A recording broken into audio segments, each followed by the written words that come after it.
or this stage of polishing, that pattern comes out. You can see it clearly now. Of course, Hamon is important, it's beautiful, but the overall steel and all the details in the steel, how it was forged, how it was quenched, all those things you can see in the steel.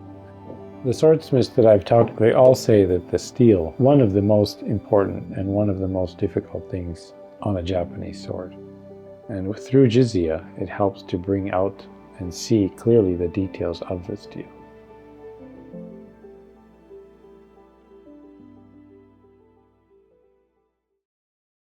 Up until now, yeah, we've gone through all the process on the wet stones or synthetic and also natural stones. All the stonework is done and finished on Uchigamori. So the next process we're going to move on to, yeah, is the final stage of polishing work.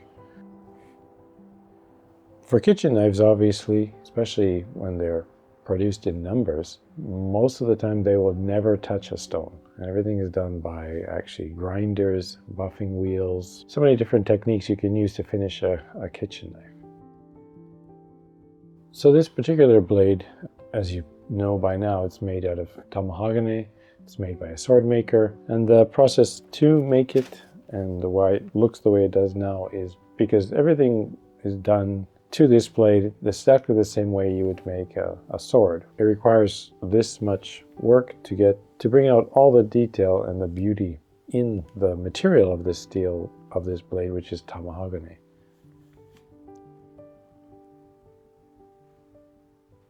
Before I move on, I want to really plot out the flow of the Hamon. That's the first step I'm going to do in the next stage of this process of polishing.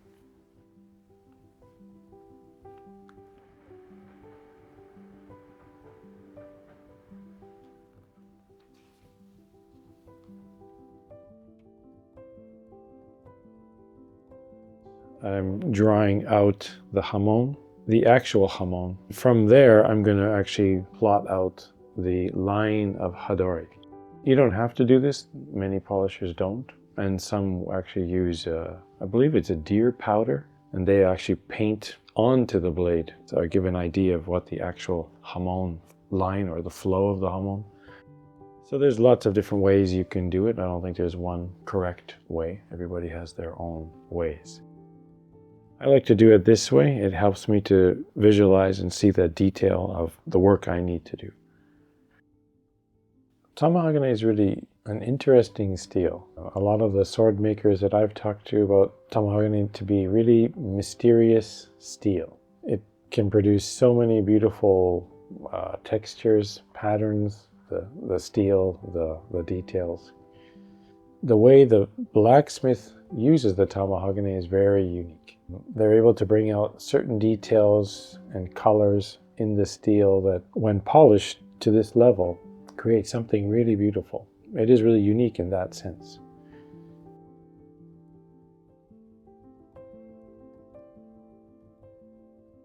After I drew the Hamon, then what I'm going to be doing next is kind of working on the line of Hadori and what kind of flow I want to have across the blade and visually what it will look like.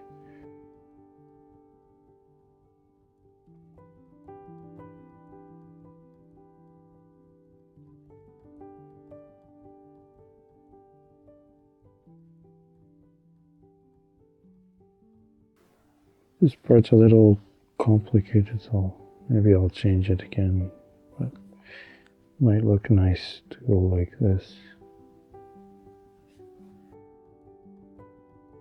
So I'll use this line I drew here as a guide for when I do the final stage of Hadori, right at the end of polishing, for me to really envision what the Hamon will look like when it's finished.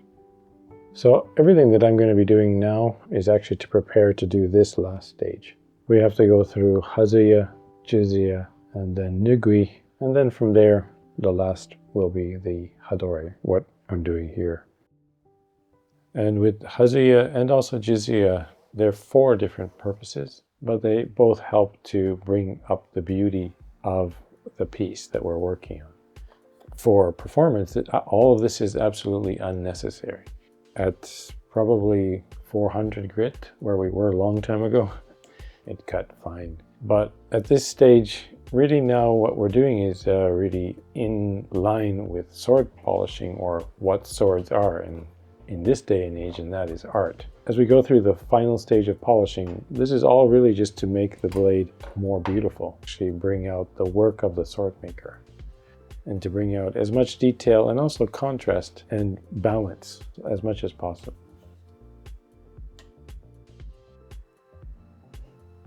I'm going to start the process of Hazuya now, which is Uchigamori, but it's a very thin. They start from a really quite a thick piece like this that's broken off from larger, smaller Kopa Uchigamori. And they're kind of cut into these thinner pieces, cut down. And then they need to be shaped and thinned quite a bit until they get to this stage here. I'm pretty particular with how I shape them and how fine the edges are and the shape of the edges, mainly because I'm doing both Tamahagane Honyaki and other types of steel, like Hitachi and other types of Honyaki. So I'm pretty careful on how I prepare these pieces for the work of Hazuya.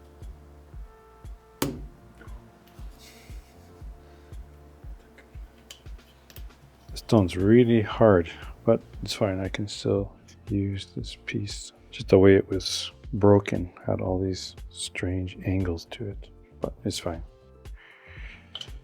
Use that one.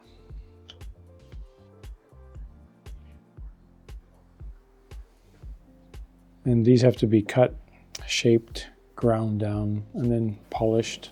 So I tend to finish off these on the larger Uchigamori just to get a nice surface before I use them.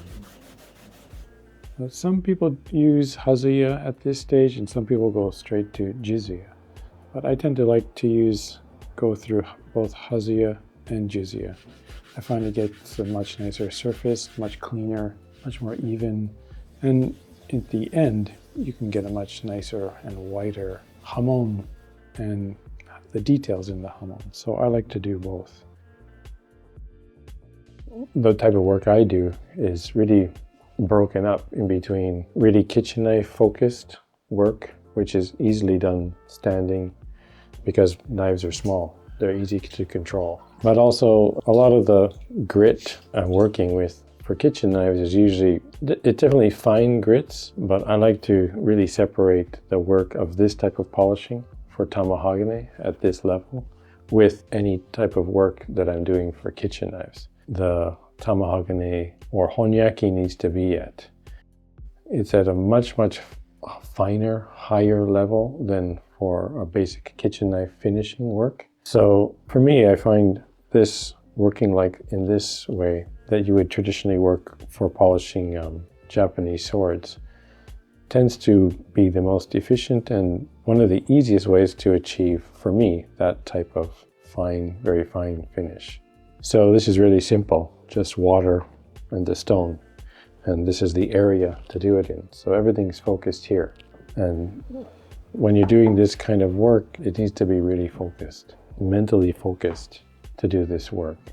And often too, at this time, when you get to this stage in polishing, there's no room for mistake or error. So anything that I can do to minimize that, especially contamination or grit contamination or anything to minimize error or mistake, I'll do that. So that's why working here, I find for myself personally, doing this type of work, it helps to focus everything, makes it very efficient, and I can control the environment and minimize any mistake.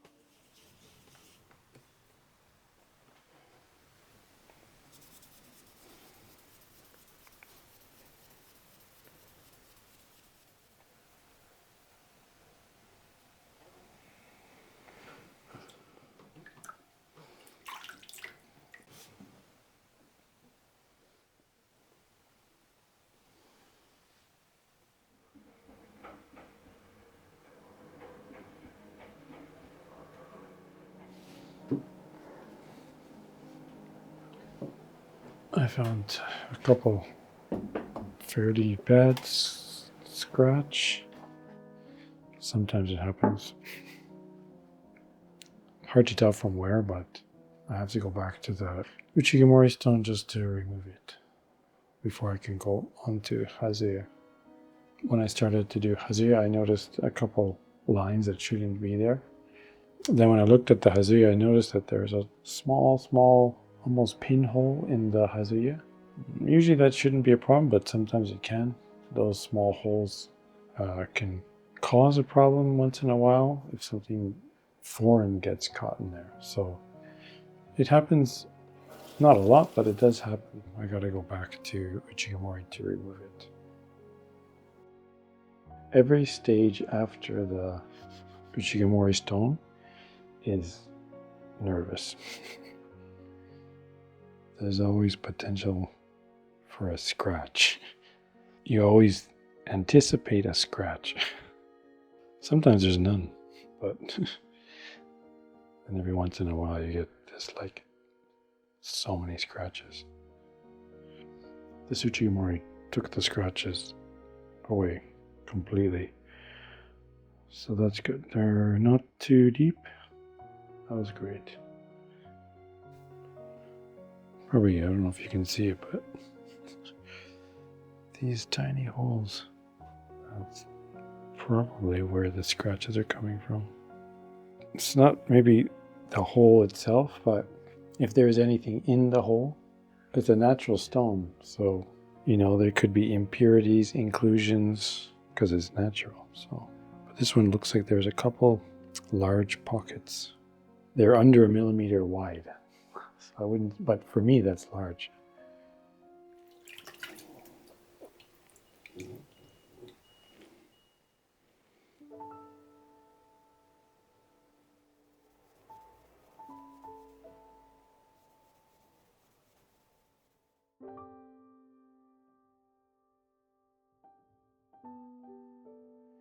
You can see the Uchigamori makes these lines, and then the Hazuya removes those lines, evens out the surface. So they're not scratches, they're just lines from polishing on a flat surface. And then the Hazuya, because it's so thin, it can adhere to the shape of the blade and removes those lines.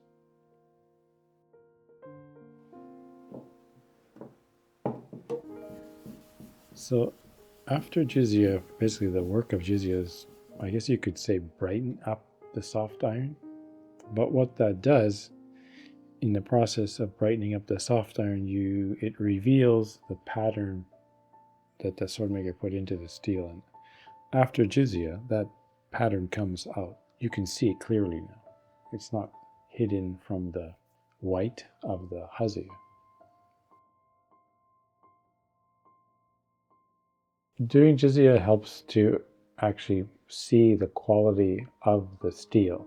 Of course, Hamon is important, it's beautiful, but the overall steel and all the details in the steel, how it was forged, how it was quenched, all those things you can see in the steel. And through Jizuya, it helps to bring out and see clearly the details of the steel.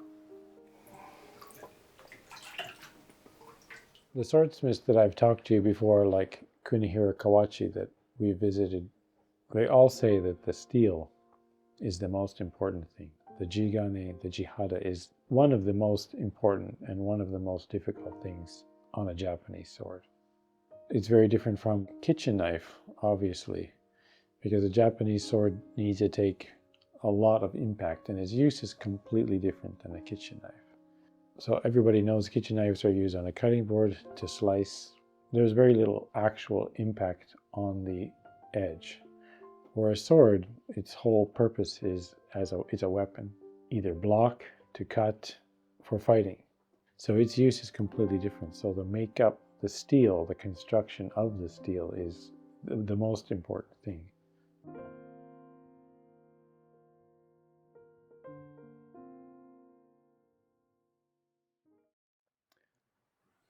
I just finished Jizuya. Just finished, and it looks exactly where I need it to be at this stage. So that's great. This stage of Jizuya, or this stage of polishing, With this particular blade, I wanted to get a really even but subtle soft iron.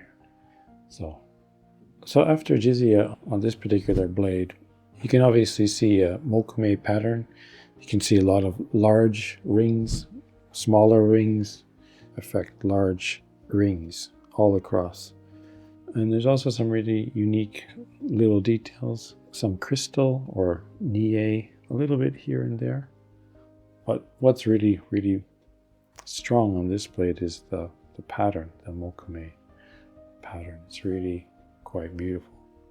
Next step in polishing this Tamahagane Tsujihiki is doing nugui and then hadori. And hadori will be the last stage of polishing on the blade.